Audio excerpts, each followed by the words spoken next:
नमरूद सिर्फ एक आम हुक्मरान नहीं था, बल्कि वो अपने दौर की सल्तनत का सबसे बड़ा और जालिम बादशाह था। वो काफिर था और जीना ज्यादा करता था। जीना करना उसके लिए कोई खास बात नहीं थी। इस दुनिया में ही वो पहला शख्स था जिसने अपने सर पर ताज रखा और खुदाई का दावा करने लगा। उसने लोगों को अपनी पूजा करने का हुक्म दिया। जब ये लोग जुल्म और कुफर की इंतहा को पहुंचे तो अल्लाह ताला ने हज़रत इब्राहीम अलैहिस्सलाम को उनकी तरफ मबऊस किया और हज़रत इब्राहीम अलैहिस्सलाम ने ही नमरूद के तमाम बुतों को तोड़ा, जिसकी वजह से नमरूद ने हज़रत इब्राहीम अलैहिस्सलाम को आग में डाला। जब अल्लाह ताला के हुक्म के मुताबिक वो आग गुलजार बन गई तो उस वक्त चंद गिने चुने लोगों ने हज़रत इब्राहीम अलैहिस्सलाम पर ईमान लाया और कलमा पढ़कर मुसलमान हुए। एक रवायत में आता है कि इन्हीं चंद गिने चुने लोगों में नमरूद की बेटी भी शामिल थी, जो हज़रत इब्राहीम अलैहिस्सलाम पर ईमान ले आई। और नमरूद की आग में हज़रत इब्राहीम अलैहिस्सलाम के साथ क्या वाक़ियात पेश आए, ये तमाम तर मालूमात हम आपसे इस वीडियो में शेयर करेंगे, लिहाजा इस वीडियो को आखिर तक लाजमी देखिएगा। एक दिन नमरूद का हज़रत इब्राहीम अलैहिस्सलाम से मुकाबला हुआ। हज़रत इब्राहीम अलैहिस्सलाम ने फरमाया, मेरा खुदा वो है जो ज़िंदगी और मौत देता है। नमरूद ने कहा, मैं भी ज़िंदगी और मौत दे सकता हूँ। उसने एक मुजरिम को छोड़ दिया और एक बेकसूर को कत्ल कर दिया। फिर कहा, देखो मैंने भी एक को ज़िंदगी दी और एक को मौत दे दी। हज़रत इब्राहीम अलैहिस्सलाम ने फरमाया, मेरा रब सूरज को मशरिक से निकालता है, अगर तुम खुदा हो तो उसे मगरिब से निकाल कर दिखाओ। ये सुनकर नमरूद लाजवाब हो गया और उसका सारा घमंड मिट्टी में मिल गया। प्यारे नाज़रीन, जब हज़रत इब्राहीम अलैहिस्सलाम ने नमरूद के बुत खाने में दाखिल होकर तमाम बुतों को तोड़ दिया और एक बड़े बुत के कंधे पर कुल्हाड़ी रख दी तो नमरूदी कौम के लोगों ने सुबह सवेरे उठकर ये मंजर देखा। जब उन्होंने अपने बुत खाने का ये खौफनाक मंजर देखा तो उनके कदमों के नीचे से ज़मीन खिसक गई। इस वाक़ये की खबर लोगों ने सबसे पहले अपने बादशाह नमरूद को दी। ये खबर सुनने के बाद नमरूद तैश में आ गया और कहने लगा, ये काम किसने किया है? नमरूदी कौम ने कहा, हमने किसी को ऐसा करते हुए देखा तो नहीं, लेकिन हमें हज़रत इब्राहीम अलैहिस्सलाम पर शक है। नमरूद ने ये सुनने के बाद हुक्म दिया कि उन्हें गिरफ्तार करके कैद कर लिया जाए, फिर उसे सज़ा दी जाए। लिहाजा नमरूद के हुक्म के मुताबिक हज़रत इब्राहीम अलैहिस्सलाम को गिरफ्तार कर लिया गया और नमरूद के दरबार में हाजिर किया गया। जब हज़रत इब्राहीम अलैहिस्सलाम दरबार में पहुँचे तो नमरूद ने कहा, क्या इब्राहीम अलैहिस्सलाम, ये बुत सारे तुमने तोड़े हैं? क्या तुमने ही हमारे खुदाओं की बेहुरमती की है? हज़रत इब्राहीम अलैहिस्सलाम कहने लगे, तुम्हारे बुत खाने में मौजूद ये बड़ा बुत उस वक्त यहाँ मौजूद था, लिहाजा जो कुछ भी हुआ है इसने अपनी आंखों से देखा है, सब कुछ इसकी आंखों के सामने हुआ है। अगर ये बता दे तो ठीक है, अगर ये ना बता सके तो ये खुद मुजरिम है और तुम्हारे सारे बुत इसी ने तोड़े हैं, क्योंकि कुल्हाड़ी इसी के कंधे पर मौजूद है। और अगर ये बोल नहीं सकता, इसमें बोलने की ताकत नहीं, इसमें कोई जान नहीं, तो जो अपनी हिफाजत नहीं कर सकता वो तुम्हारी हिफाजत कैसे करेगा? हज़रत इब्राहीम अलैहिस्सलाम का ये जवाब सुनने के बाद चंद लोगों पर काफ़ी अच्छा असर पड़ा। ये लोग आपके हम ख्याल हो गए, आपस में कहने लगे, बात तो सही है, अगर इन बुतों में कोई ताकत होती तो सबसे पहले इन्हें अपने आप को बचाना चाहिए था। हज़रत इब्राहीम अलैहिस्सलाम ने कहा, इन छोटे बुतों को छोड़ो, तुम्हारा ये बड़ा बुत तो मौजूद था, अगर इसमें भी कोई ताकत होती तो ये अपने दूसरे बुतों साथियों को ज़रूर बचा लेता। रवायतों में आता है कि जब मुशरिकीन शर्मिंदा हुए तो उन्होंने गुस्से में आकर हज़रत इब्राहीम अलैहिस्सलाम से कहा, जब तुम्हें मालूम है कि ये बुत कुछ नहीं बोल सकते तो फिर ये बोलने या ना बोलने का सवाल तुमने क्यों किया? ये बात सुनकर हज़रत इब्राहीम अलैहिस्सलाम ने फरमाया, अफसोस है तुम पर कि तुम लोग खालिक कायनात को छोड़कर इन बुतों की पूजा करते हो और जो ना तुम्हें नफ़ा दे सकते हैं और ना ही नुकसान पहुंचा सकते हैं।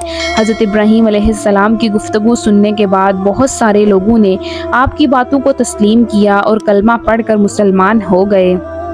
हज़रत इब्राहीम अलैहिस्सलाम मुसलसल लोगों को तबलीग करते रहे और लोग आपके पुख्ता दलाइल और आपकी बेहतरीन गुफ्तगू की वजह से तेज़ी से मुसलमान होने लगे।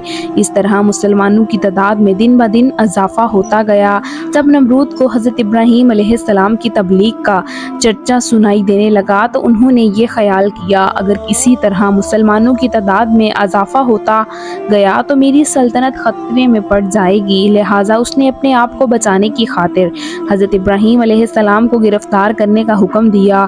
نمرود کے حکم کے مطابق حضرت ابراہیم علیہ السلام کو گرفتار کر کے قید کر دیا گیا۔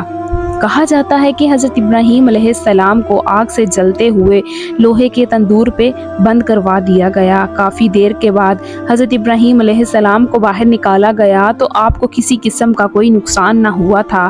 نمرود نے یہ حکم دیا کہ انہیں قید خانے میں قید کر دیا جائے اور انہیں ختم کرنے کے لیے کوئی اور خاصا تلاش کیا جائے۔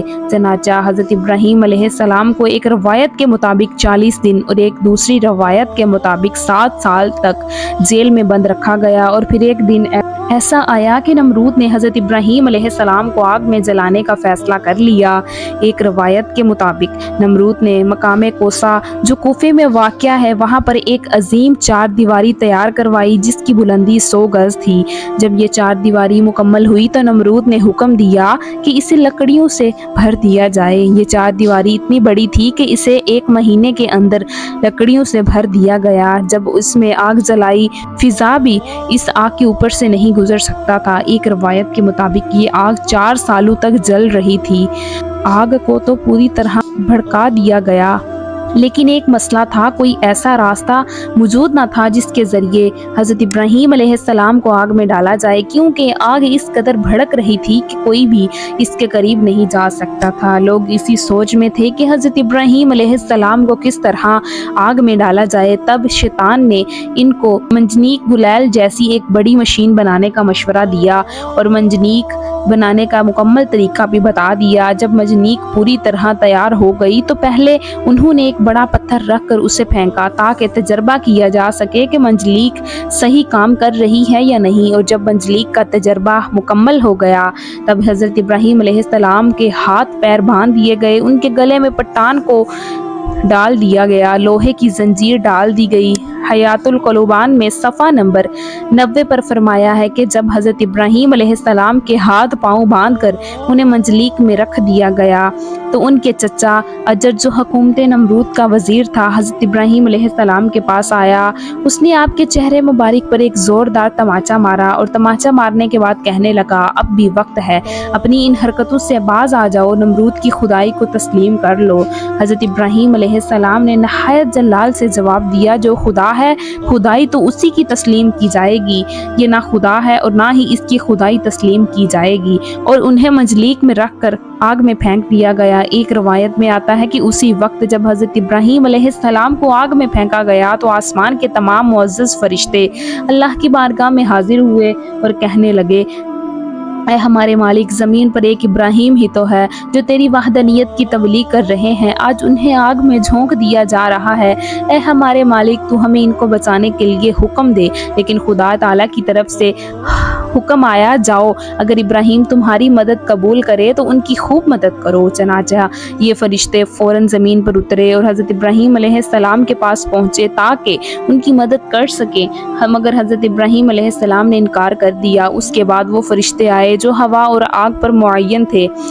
سب سے پہلے ہوا پر معین فرشتہ آگے بڑھا اور عرض کرنے لگا، اے ابراہیم، اگر آپ اجازت دیں تو میں ایک تیز آندھی کے ذریعے اس آگ کو بجھا سکتا ہوں۔ لیکن حضرت ابراہیم علیہ السلام نے جواب دیا، میں اس وقت امتحان میں ہوں، اسی لیے مجھے تمہاری کوئی مدد نہیں چاہیے۔ پھر پانی پر معین فرشتہ آیا اور نہایت عاجزی سے عرض کرنے لگا، اگر آپ چاہیں تو میں بارش برسا کر اس آگ کو بجھا سکتا ہوں۔ لیکن حضرت ابراہیم علیہ السلام نے فرمایا، مجھے کوئی ضرورت نہیں۔ جب حضرت ابراہیم علیہ السلام کو آگ میں پھینکا گیا اور آپ آگ کی طرف تیزی سے جا رہے تھے تو اچانک حضرت جبرائیل علیہ السلام حاضر ہوئے اور آپ کا استقبال کرتے ہوئے عرض کرنے لگے، اے ابراہیم، کیا آپ کو کسی چیز کی حاجت ہے؟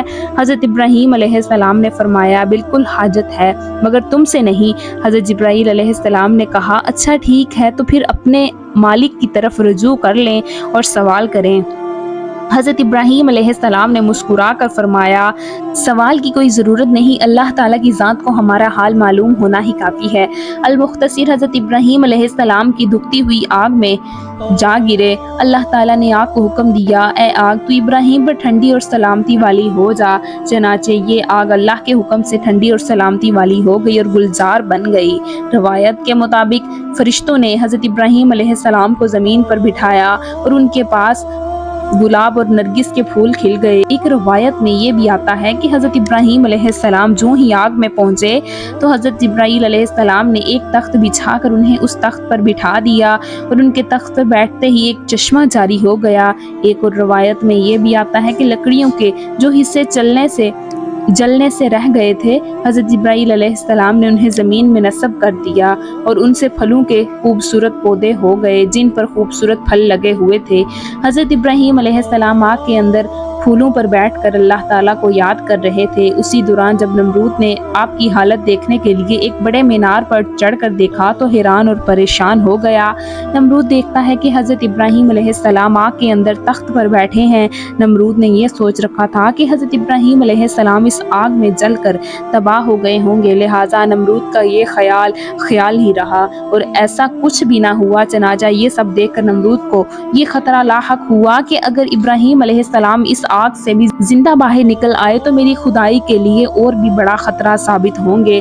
लिहाजा नमरूद ने अपने सिपाहियों को हुक्म दिया कि मंजनीक गुलैल के जरिए इब्राहीम अलैहिस्सलाम पर पत्थर फेंके जाएं, मगर जैसे ही ऐसा किया गया सारे पत्थर हवा में ही रुक गए और बादलों की शक्ल इख्तियार कर गए। फिर अल्लाह के हुक्म से वो पत्थर उस आग पर बरसने लगे। इस तरह उस हिस्से के अलावा जो गुलजार बना हुआ था बाकी सारी आग बुझ गई।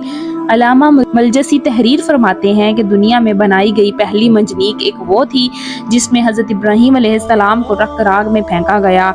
ये मंजनीक मुकाम कोसा जो कोफा में वाक़िया है, इसके लिए काम गनसारा में शैतान के हाथों बनी थी, लेकिन अल्लाह का अजाब अभी बाकी था। नमरूद जो अपनी ताकत पर फख्र करता था उस पर अल्लाह ने एक ऐसी मखलूक मुसल्लत कर दी जो इंसान की नज़र में बिल्कुल बेकीमत थी। एक छोटा सा मच्छर, ये मच्छर नमरूद की नाक या कान के रास्ते उसके दिमाग तक पहुंच गया। उसका सर इतनी शिद्दत से दुखने लगा कि वो हर वक्त चीखता रहता। हालत ये हो गई कि उसके अपने सिपाही उसके सर पर हथौड़े मारते ताकि दर्द कम हो सके। दिन गुजर गए, महीने गुजर गए, लेकिन आज तक दर्द कम ना हुआ बल्कि बढ़ता गया। आखिरकार इसी तकलीफ में वो तबाह हो गया और अल्लाह ने उसके गरूर को मिट्टी में मिला दिया। ये अजाब सिर्फ नमरूद के लिए नहीं था बल्कि हर उस शख्स के लिए एक इबरत है जो अपनी ताकत और दौलत पर फख्र करता है और अल्लाह की कुदरत को भूल जाता है। अल्लाह ने साबित कर दिया कि ताकत किसी भी इंसान को खुदा नहीं बना सकती। प्यारे नाज़रीन, उम्मीद करती हूँ कि आपको हमारी आज की वीडियो अच्छी लगी होगी। वीडियो अच्छी लगे तो वीडियो को लाइक कीजिए और मज़ीद इस तरह की वीडियोस देखने के लिए हमारा channel learning of Islam subscribe कीजिए। मिलते हैं नेक्स्ट वीडियो में, इजाज़त दीजिए। अल्लाह हाफिज़।